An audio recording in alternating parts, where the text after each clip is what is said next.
Assalamualaikum warahmatullahi wabarakatuh. Bertemu kembali dengan pembelajaran IPA. Belajar IPA pasti menyenangkan.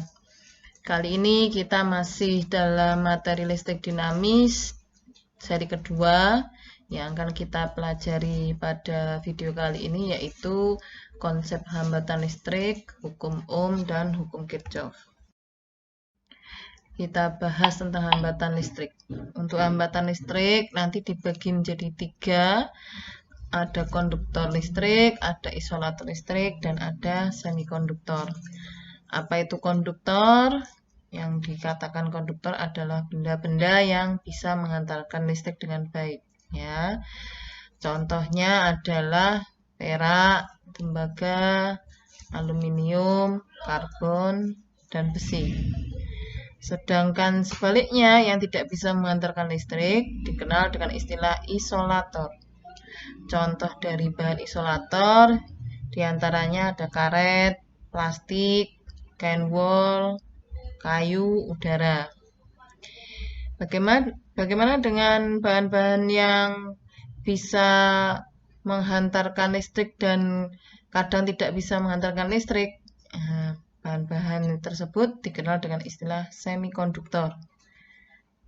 Ya, tergantung pada suhunya. Ya, kadang dia bersifat konduktor, kadang dia bersifat isolator. Contoh bahannya yaitu silikon, germanium, dan arsen. Mengapa bahan-bahan memiliki kemampuan yang berbeda dalam menghantarkan listriknya? Ya, karena yang mempengaruhi adalah nilai hambatan jenis bahan yang dikandung oleh bahan tersebut. Ya. Apa itu hambatan jenis? Hambatan jenis adalah besar hambatan setiap jenis kawat yang panjangnya satu satuan panjang per satu satuan luas penampang. Perhatikan tabel berikut ini. Pada tampilan kalian bisa menyimak ada beberapa jenis bahan. Ternyata bahan yang berbeda itu memiliki hambatan jenis yang berbeda. Di sini saya memberi contoh tentang hambatan jenis kawat nikelin. Ya, coba cari pada tabel mana itu kawat nikelin. Ini ya, kawat nikelin. Kawat nikelin memiliki hambatan jenis 0,40 dengan satuannya ohm milimeter persegi per meter. Apa yang dimaksud dengan nikelin yang memiliki hambatan jenis 0,40 ini?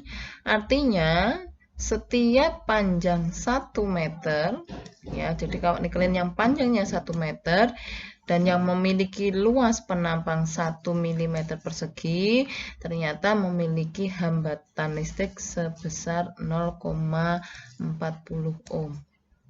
Ya, jadi masing-masing bahan itu ternyata memiliki hambatan jenis yang berbeda. Nah, hambatan yang terdapat pada kawat penghantar itu kalau dirumuskan, rumusnya seperti yang ada pada tampilan, yaitu R sama dengan Rho, ini bacanya Rho ya, Rho kali L dibagi A. Kita kenali simbol-simbolnya. R itu adalah simbol dari hambatan kawat dengan satuan ohm. Boleh ditulis seperti ini, boleh ditulis dengan kata-kata biasa OHM gitu ya, ohm. Kemudian Rho ini adalah simbol dari hambatan jenis kawat, satuannya adalah ohm meter. L simbol dari panjang kawat dengan satuannya meter. Dan A simbol dari luas penampang kawat dengan satuannya meter persegi. Kalau dilihat dari rumus ini, jadi faktor yang mempengaruhi besar hambatan sebuah kawat penghantar itu ada 3. Yang pertama yaitu panjang kawat atau L, yang kedua luas penampang kawat atau A, dan hambatan jenis kawat atau Rho. Jadi kalau kita lihat hubungannya, nanti antara hambatan R ya dengan Rho, dengan hambatan jenis itu sebanding. Artinya apa? Jika hambatan jenis yang dimiliki oleh suatu kawat pengantar besar, maka akan menghasilkan hambatan yang besar pula. Begitu juga dengan L. L ini sebanding dengan R. Artinya semakin panjang kawat, maka hambatan yang dihasilkan semakin besar juga. Berbeda dengan A, dengan luas penampang. Antara A dengan R ini berbanding terbalik. Artinya, jika luas penampang yang dimiliki oleh suatu kawat besar, maka hambatan yang dihasilkan semakin kecil. Kita lanjut ke hukum Ohm. Hukum Ohm menyatakan kuat arus yang melalui suatu rangkaian akan berbanding lurus dengan tegangan pada ujung-ujung rangkaian tersebut dan berbanding terbalik dengan hambatan rangkaian.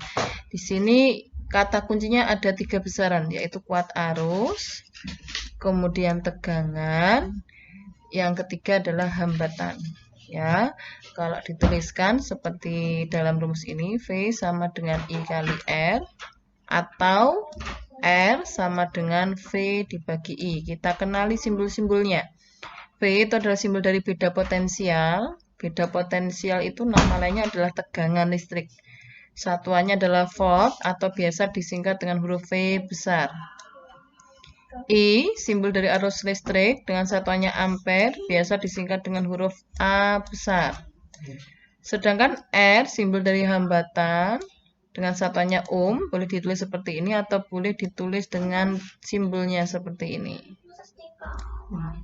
Ya, jadi kalau kita lihat rumusnya, R ini berbanding terbalik dengan V.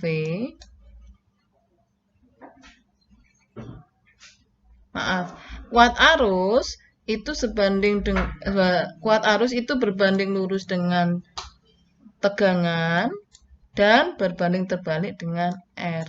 Jadi kalau digambarkan grafiknya, perhatikan grafik antara kuat arus dengan tegangan listrik. Ini artinya kalau garisnya miring seperti ini, berarti kuat arus dengan tegangan ini berbanding lurus. Artinya jika kuat arus listriknya besar, maka tegangannya juga besar.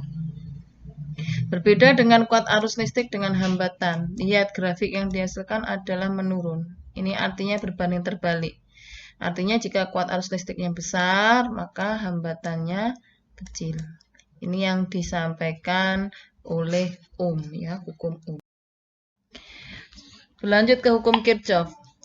Hukum Kirchhoff menjelaskan bahwa jumlah kuat arus yang masuk dan keluar dari suatu pecabangan adalah sama. Perhatikan gambar yang ada di tampilan. Yang harus kalian teliti itu adalah tanda panahnya, ya. Jangan terkecoh dengan letak garisnya, tetapi yang kalian perhatikan adalah tanda panahnya. Seperti ini ya, seperti I1 itu tanda panahnya masuk, maka I1 nanti termasuk ke dalam ini, I masuk. Oh ya, ini ada simbol ini ya, ini bacanya sigma.